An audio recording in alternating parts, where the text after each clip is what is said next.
You're listening to Bad Dog Agility, bringing you training tips, interviews, and news about the great sport of dog agility. And now, here are your hosts, Sarah and Esteban. I'm Esteban. And I'm Sarah, and this is episode 149. Today's podcast is brought to you by Elite Science. Unlock your athlete's full potential with a unique competitive edge solution, 1TDC. 1-tetradecanol complex is a patented blend of unique fatty acid oils designed to safely and effectively keep joints and muscles at their best to maximize performance and shorten recovery time. 1TDC is the next generation of fatty acids, beyond glucosamine and fish oil, and is used by many current and past national agility champions and world team members. Bad Dog Agility listeners will automatically qualify for a great 1TDC special offer by purchasing online at bda1tdc.com. Today's podcast is also brought to you by Back on Track. Dog agility is a demanding sport and can be difficult on the body, both the dogs and the humans. Back on Track specializes in dog blankets, beds, and wraps that keep muscles warm and reduce the pain in joints. If you've got a nagging knee, calf, or ankle injury, Back on Track's human products can help get you back in the ring. Visit Back on Track at backontrackproducts.com. Today, we're going to be talking about perception versus reality in dog agility. There's definitely a philosophical component to this idea of perception versus reality because people are going to have different perceptions of reality. But I think in this case, we mean commonly held beliefs in agility that probably aren't true. That's right. And the first areas that we're going to talk about really have to do with speed. So the perception that a certain way of handling or a certain choice on course is faster one way or the other, when in reality, that may not necessarily be true. So let's get right into it. And the first one is choices. And we really mean wrap choices. And we've had a whole podcast about how we choose which direction to wrap our dogs. But people who do not take kind of a systematic approach to evaluating choices will often have an internal perception that one way is always faster. Yeah, so there's a certain beauty in watching a dog do a wrap very, very well. And I think people are always surprised when they time it versus going to the outside. And sometimes their dog will turn wide on the outside because they're not very good at it. But there are some situations where it is such an advantage that even a very poorly done turn away or to the outside is going to be better than the tightest, best looking wrap that you've ever performed. And I think those kind of people are always taken off guard and a little bit surprised.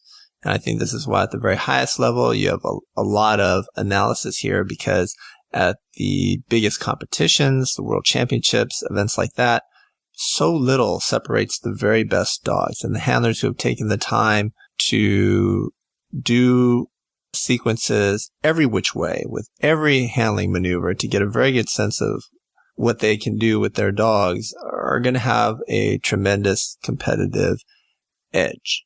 That's right. And I think that what we often see is that the loop-de-loop, like you said, I think there is a beauty element to it. I think a lot of times also your kind of medium to small dogs will often default to this loop-de-loop, thinking that it's the better path. And it may be. I think the reality here is that sometimes the loop-de-loop is fastest and sometimes going to the outside is fastest. And it kind of depends on all the other factors that we talk about in our choice podcast. I think that large dogs sometimes have the opposite perception where they feel like going to the outside is always going to be advantageous because the loop is going to slow them down too much. And it often does, but sometimes it is faster to do that loop for the large dogs. So I think both those perceptions exist. And I think that as a whole, neither one of them is absolutely correct. Right. So you need to take a clock to it, because this is one of those things where there is a right answer. That's right. In confirmation, I'm not sure if this dog is more beautiful than that dog. In agility, I definitely know which dog is faster. That's right. The clock is the truth. And that goes for the next couple of perceptions that we have as well. Another perception in agility is that a front cross is always the faster option to a rear cross.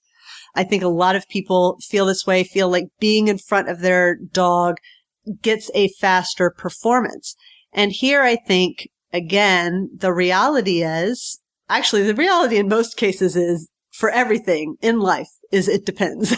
Right? Like that's the true answer to life, the universe, and everything is it depends. I really hear this often when I'm working with people who are a little bit less experienced in the sport, and they'll say, should I do a front cross or rear cross? Which one is faster? And my answer is always, ideally, they're exactly the same because the dog's path has not changed. And so if the dog knows where they're going and if you handle both well, and if it's a reasonable spot to put either a front cross or a rear cross, you should get the exact same time. In reality, there are dogs who will bleed off a little speed when the handler is behind them. They won't be quite as fast. So there is a reality there, but across the board, front crosses are faster than rear crosses. That is a perception that is not true. It's so common that you'll even get it from very experienced competitors. I remember seeing comments about great runs from the Agility World Championship this year, which I think were a little more rear cross heavy than previous years because of the design of the course. And they said, well, it could have been, I wonder how much faster it could have been if they had stayed in front of their dog. And the answer is probably not any faster at all. But, people have that very strong belief just because it's true for you and your dog, whatever breed or experience level that you're at, doesn't mean that it's true at the highest levels. And again, this is something that you can demonstrate with a clock, and which we have demonstrated with a clock, and a slow motion analysis where footfall for footfall, right? Stride by stride, the dogs are identical through rear cross versus front cross versus blind cross in a variety of situations. And I think the other perception is, and a related one, so I'll just kind of move on to the next one, is that you always need to be in front of your dog, or you always need a front cross, or you always need a blind cross to succeed at the highest levels. And I think that was demonstrably not true a little bit at this year's World Championship. And I think a lot of people forget Marcus Thompson Juice. They were American handler, the only American handler large dog team to win the World Championship, and followed up the very next year at age 8 or 9 with the silver, losing to Haas. And that was the first of Haas's 3 or 4 world championships. I've already forgotten the numbers. I think 4. They'd won so many. Yeah. But just barely losing. And at this point, Juice was already in decline, older. And, yes, the dog was phenomenal. Yes, the handler was excellent, but he handled with a style that involved a lot of rear crossing. And it was something that, hadn't really been seen or widely utilized, especially abroad, And in the years since, you would think, well, people would try and figure out what he was doing and emulate that. But in fact, we went in the opposite direction, both here and abroad. And so when people make that case, the case that, rear crosses are not going to be as good or as fast, they conveniently kind of sweep that under the rug. You got to take out all the examples of where, it might not be true and pretend they didn't happen. But I think, and we've talked about this a little bit in other podcasts, that I think a little bit of the future is going to be the return of the rear cross, the return or expansion of distance handling, verbal cueing, things like that, as the challenges become tougher even than they are today, tougher and different. The next perception versus reality that we have is about stride length and breed. And here I think not only is there an emotional perception, but there's an actual visual perception that a dog that takes these really quick strides is the faster dog compared to a dog that takes fewer but longer strides. So it's almost an optical illusion when you get some of these very large dogs, very large border collies, or these very athletic Malinois, and they run with a stride length where they're getting, 1 stride for every 2 of one of the shorter strided border collies. There's an appearance that I'm going to call it the quick dog. Quick versus fast. The quick dog is the faster dog. And that's not always true. A lot of times these long-strided dogs are as fast or faster than these dogs that look quicker. That's a really interesting point, because I think that people know, intuitively even, that, in general, large dogs are going to be faster than smaller dogs, where the effect that you're talking about is really devastating is within the same height. Right. So if you've got two 20-inch dogs, one's a very quick, smaller border collie, one's a Doberman who just barely comes in under the height maximum for the 20-inch class, they're going to give the appearance of being slower, even if their times are absolutely identical. And by stride count, the Doberman's going to have less strides. Therefore, they're going to look a little bit more slow. And one of the very big reasons, and we've discussed this in other podcasts, that I push for a completely objective selection to the world team is because this bias creeps in for any observer when you're trying to determine who the fastest dogs are.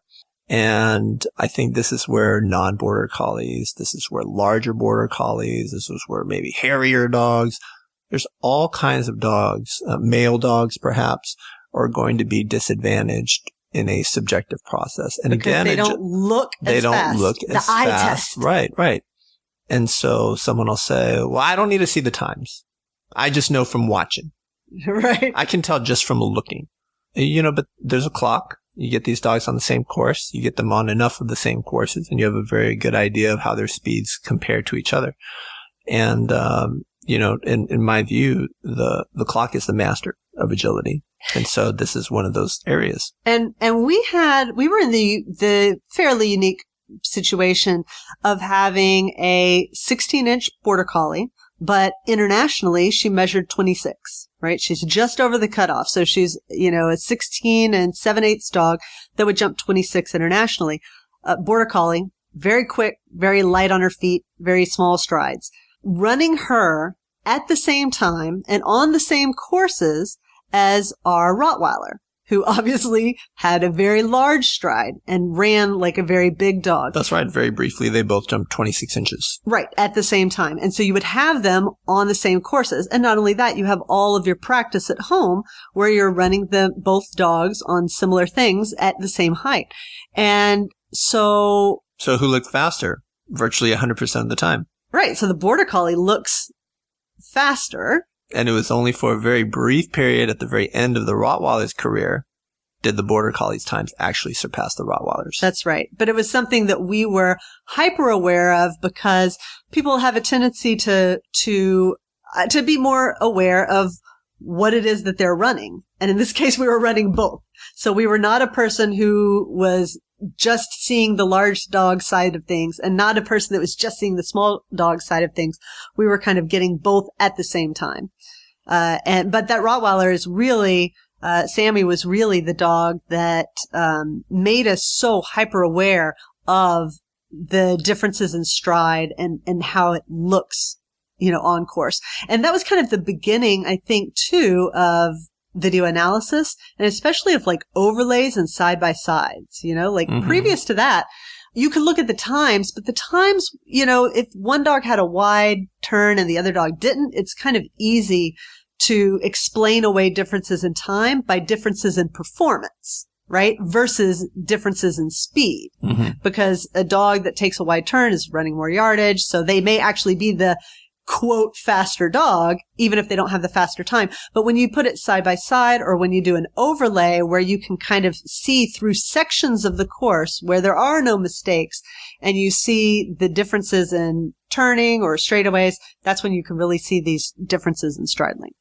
So for all the things we've discussed so far, the clock is the truth. It's the ultimate answer, and that's why we love the sport of agility, and it's why we love video analysis and analyzing things on tape to really get past our perceptions and understand the reality and understand it for our dogs, because every dog is different. They are going to have different strengths and weaknesses. But I think there are a couple of other perceptions versus reality that I wanted to touch on. One of them was that the perception that systems are extremely different. Mm-hmm. And that going along with that there's a tremendous cost to picking the wrong system. Right. And we have we have a whole podcast on systems, but I think it's such a prevalent aspect of agility, and more so, I think, today than when we first started in agility, that I think it's worth repeating over and over. And that is that, especially for the newcomer, that the vast majority of systems have huge overlap.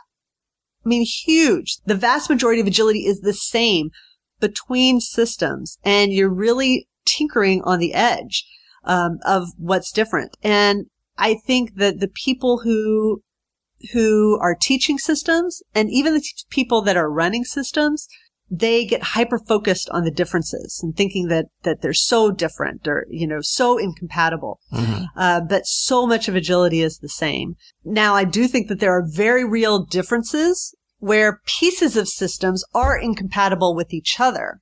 But for the newcomer, and especially when you're talking about the beginning levels of agility, there is more alike than different among systems. Another perception is that advanced handling or international handling is difficult. And here again, I believe that the vast majority of what people consider advanced agility is really no more difficult than what people consider beginning agility. It's just, what are you used to and what are you practicing? Mm-hmm. So personally, I would find, for instance, like a Yako turn or a Ketchker turn to be just as easy, if not easier, than a rear cross. Right? Rear crosses can be very difficult, or it's easy to pull your dog off the jump or whatever. There are things that are considered advanced that I would consider to be easier to execute, easier to train, easier to add to my handling than stuff that people, because they're so familiar with it, consider to be beginning level handling, like maybe a pinwheel, right? So I think it just comes down to exposing yourself and your dog to the full spectrum of handling that you need, want, and enjoy for the type of agility that you do. But I don't think that it's any more difficult. Mm-hmm. Yeah, I think that's true. There's a whole bunch of different kind of opinions in this realm, that international agility as a whole is more difficult. And I think in terms of, complexity and options, if you're going to say that that's what makes it difficult, I guess that could be true. But as you pointed out, if I were to order like difficulty of moves, right? Right. Front cross, blind cross, rear cross, specialty moves, whatever. I think the rear cross is probably the most difficult to teach and communicate to a dog.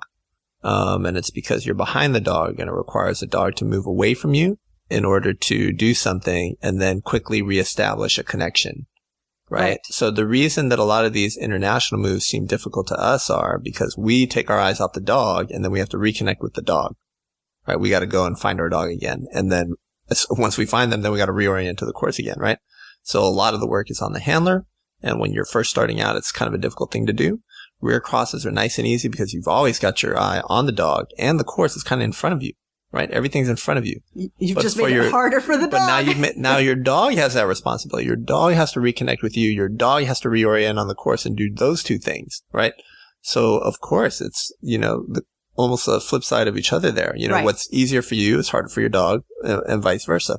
And yet, as we both pointed out, even though we use rear crosses more than I would say your average person, especially on advanced or international courses, even we have pointed out that we would rank rear crosses being more difficult than a lot of these international moves. And yet, I don't think that there are very many people that would argue with learning the rear cross in their weekly class.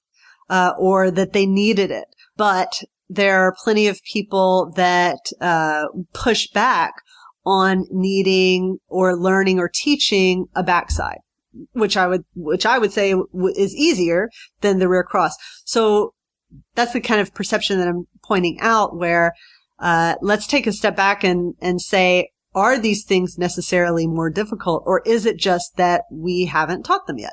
Right. And something cool I saw on Facebook, people are putting out videos. Some of them came from, I think Mikko, some of the Finnish handlers. And, they had these difficult courses, international style courses, where they were doing them all with rear crosses and some distance work, mostly the handler being behind as opposed to lateral, and very, very cool videos. And I think what we've said before that, I think kind of that's where the future of handling is, and it's interesting because there's a time when the games of like Gamblers, very popular here in the U.S. previously, I think less so now. Those skills at one time were, I guess, more specialized.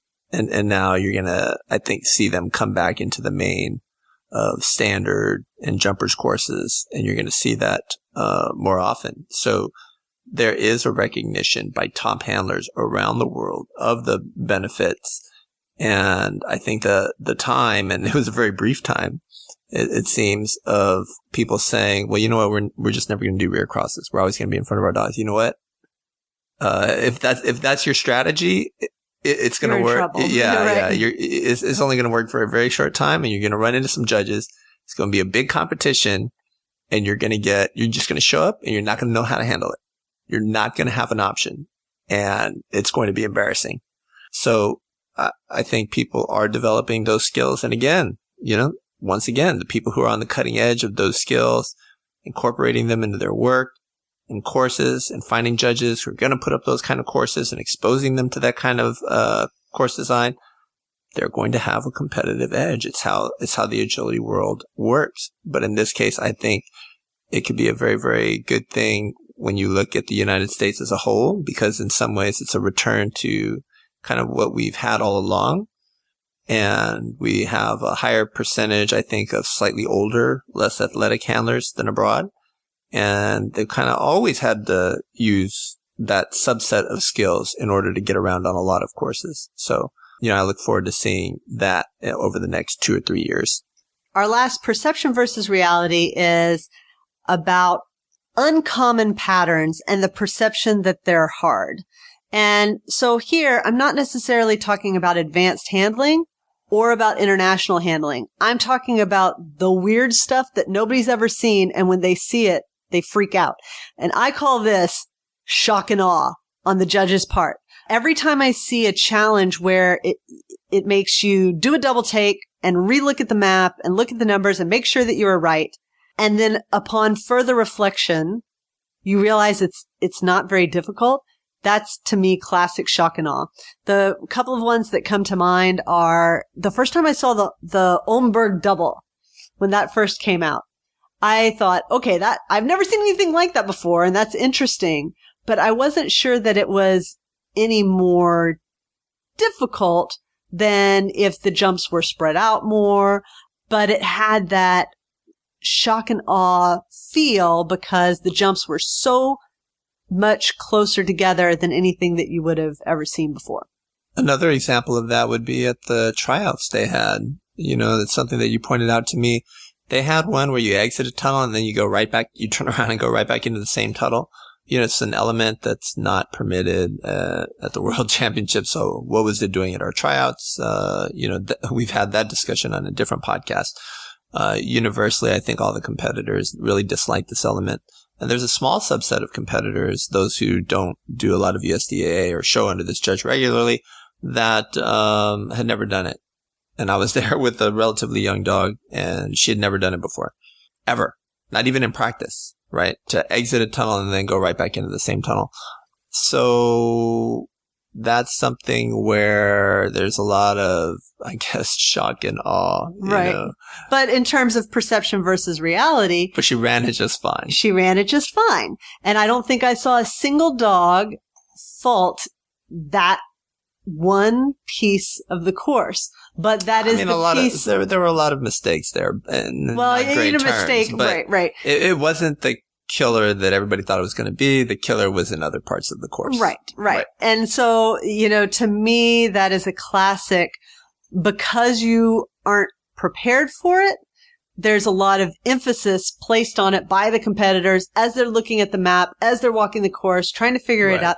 And anything you haven't seen before, you kind of get nervous. That's right. And I've seen, I guess I've seen other courses, especially in USDA. I think it's more prevalent there, to see a, back-to-back tunnel, or sometimes they exit a U tunnel and go right back into this, not the place they just exited, but the entrance, right? So they kind of do tunnel, and then go, right? And again, to me, not difficult. It's just not common. And so I think that there's a perception there that something is going to be hard, and then it's just not.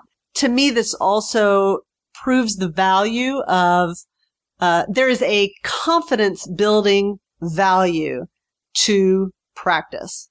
So we practice to build skills, yes, but another side effect of practice is building up your own confidence. And there are lots of things that my dog gets right the first time, right? So it wasn't a matter of I needed to practice that so that my dog could learn it, right?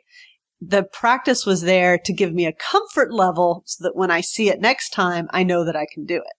So we hope that after listening to this podcast, you'll remember that for anything that can be timed, the clock will give you the truth. For everything else, remember to question your own perceptions of reality, especially if they're in an area that is holding you back, where your perceptions are keeping you from achieving what you want to achieve in agility. And that's it for this week's podcast. We'd like to thank our sponsors, Back on Track and Elite Science, and also NTI Global. Visit shop.ntiglobal.com for the widest selection of dog agility tunnels for both competition and backyard training. Known for free shipping, more options, high-quality products, and low prices, NTI Global has got you covered. They also offer tamer and anchor weight bags, along with a full line of accessories and agility storage solutions.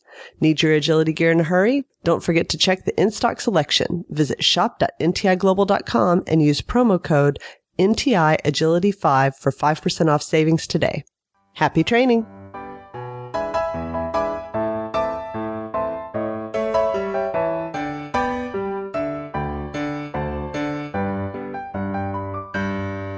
How much does a pirate pay for corn? A buccaneer.